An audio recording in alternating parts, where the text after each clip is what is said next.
The Jungle Book, a Walt Disney classic.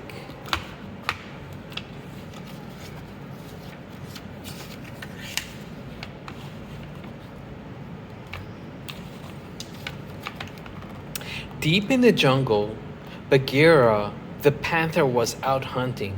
Suddenly, he heard a strange crying sound coming from the river. He went to find out what it was and discovered a basket with a tiny baby inside.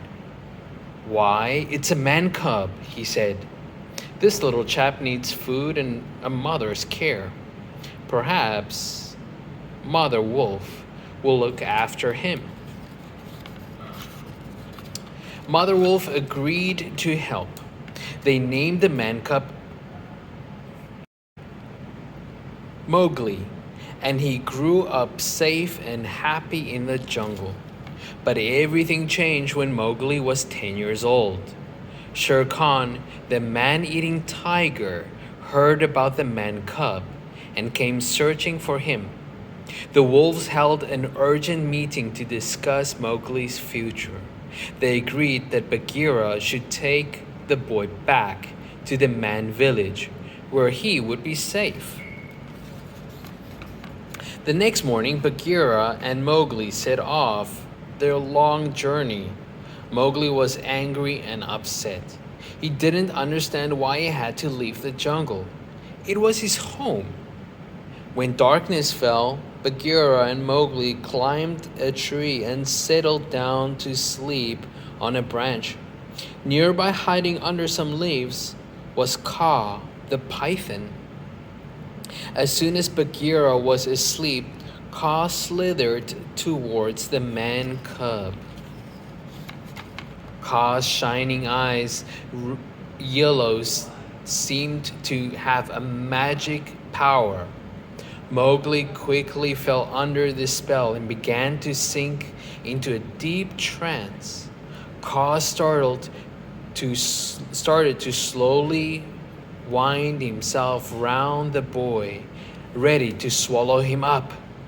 Suddenly, Bagheera woke up and sprang on Kaa and gave the snake a terrible blow with his claws and sent him slithering away into the jungle. At dawn, Mowgli was woken by a very loud noise. He looked down from the tree and saw an old elephant marching along. His trunk was held high in the air. Up, 2, 3, 4, up, 2, 3, 4, the elephant trumpeted. Behind him there were elephants trying to keep up. It was Colonel Hay and the Dawn Patrol.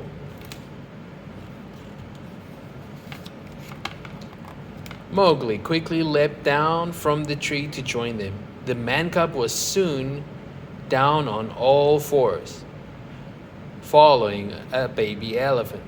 He had great fun trying to copy everything the little elephant did. Even Bagheera caught up with Mowgli and wanted to carry on towards the man village. But Mowgli refused to go. He grabbed hold of the tree trunk and held on tightly.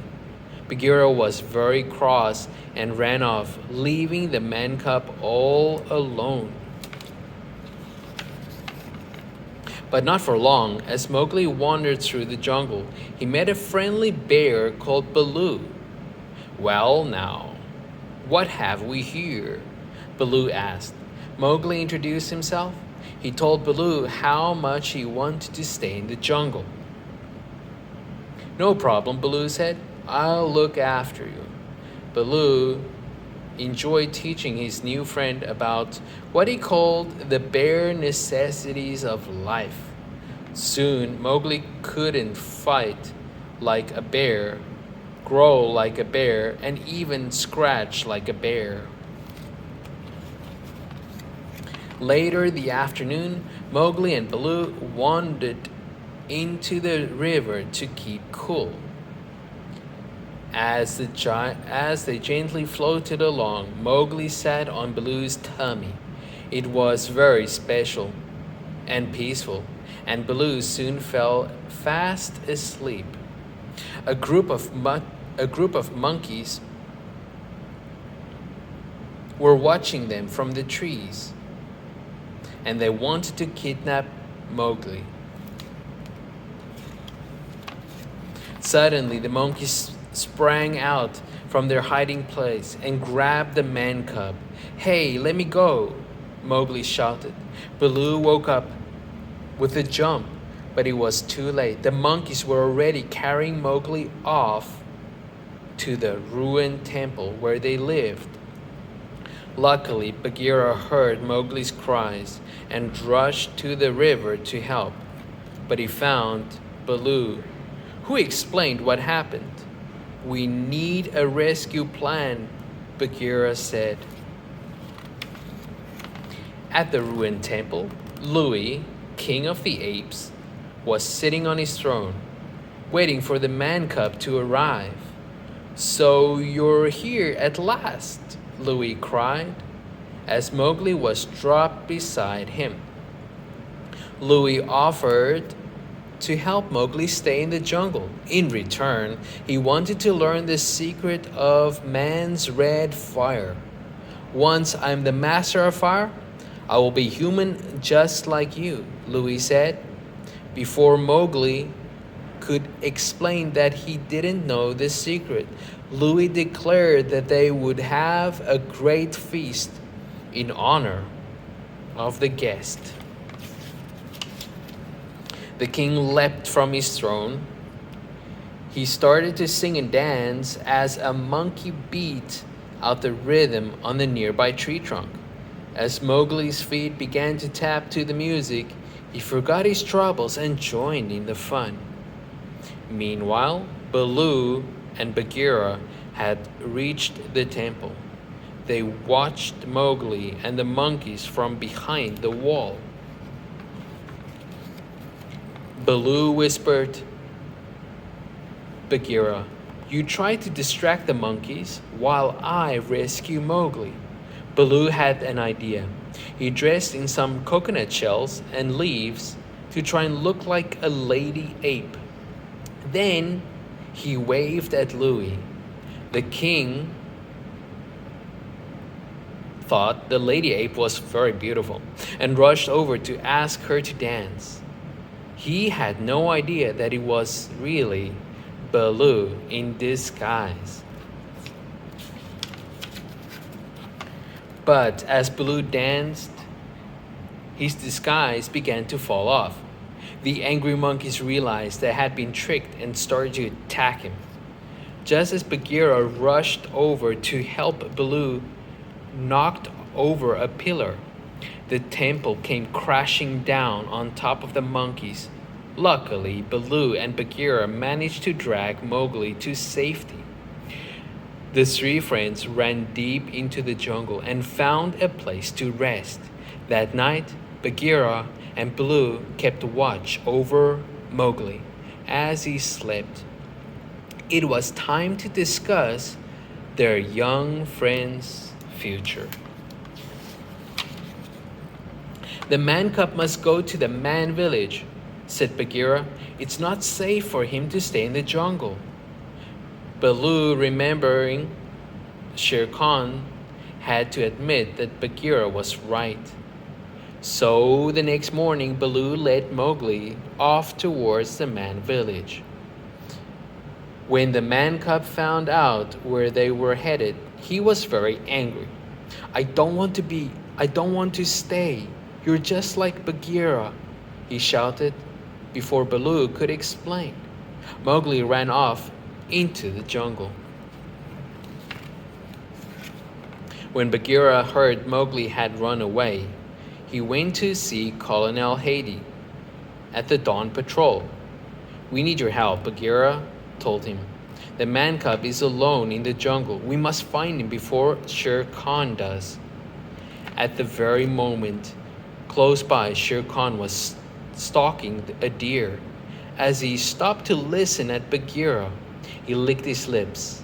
"The man cub is lost in the jungle, eh?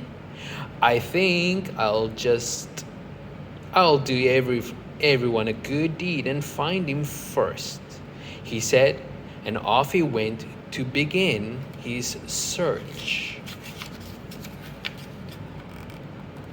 It wasn't long before Shere Khan spotted Mowgli in the distance. Emerging from the shadows, the tiger gave a roar. He leapt at Mowgli, taking the man cub by surprise. But Shere Khan stopped him mid-leap and crashed to the ground.